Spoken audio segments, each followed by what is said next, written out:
হ্যাঁ, সরকারের সদিচ্ছার অভাব থাকার কারণেই কিন্তু ইনবাউন্ড আমাদের এখানে হচ্ছে না। আমরা টোকিওতে 13-14 বছর পরে ফ্লাইট রিজিউম করলাম, এবং বাংলাদেশের ইনকামিং টুরিস্টের একটা বড় অংশ কিন্তু জাপান থেকে আসে। হ্যাঁ, মানে সব থেকে বড় সোর্স মার্কেট বাংলাদেশের জন্য জাপান, এবং জাপান থেকে এই ডাইরেক্ট ফ্লাইটটা, বিমানের ডাইরেক্ট ফ্লাইট উদ্বোধন হওয়ার পরে কিন্তু এই রুটে প্রচুর পরিমাণে জাপানিজ টুরিস্ট আসা শুরু করেছিল। হঠাৎ করে বলা নেই কওয়া নেই বিমানের ফ্লাইটটা বন্ধ করে দেওয়া হলো। এতে করে এই যে একটা ডেন্ট হলো, একটা যে কোনো একটা জিনিস কিন্তু করতে সময় লাগে।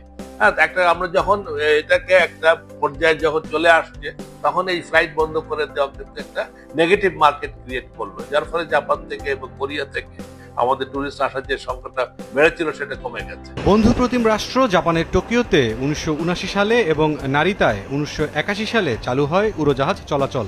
তবে আকাশপথের এই রুট দুটি বন্ধ আর চালু হওয়ার দোলাচলে গেল 46 বছর ধরেই। 2023 সালের সেপ্টেম্বরে ঢাকা নারিতা ফ্লাইট চালু হলেও গেল বছরের জুলাইয়ে তা বাতিল করা হয়।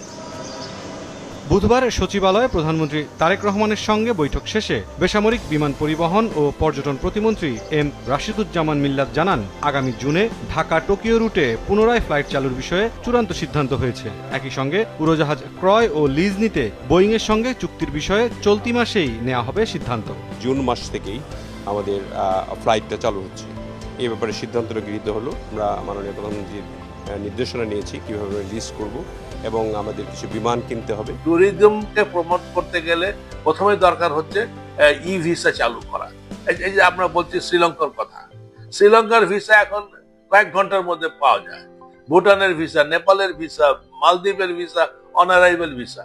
তো যারাই কিন্তু আমাদের রিজিওনাল কান্ট্রিজ যারা এখন ট্যুরিজমে বাংলাদেশ থেকে গ্রোথ চিন্তা করছে, তারা কিন্তু সবই ই ভিসা বা অনলাইন ভিসা তা চালু করেছে।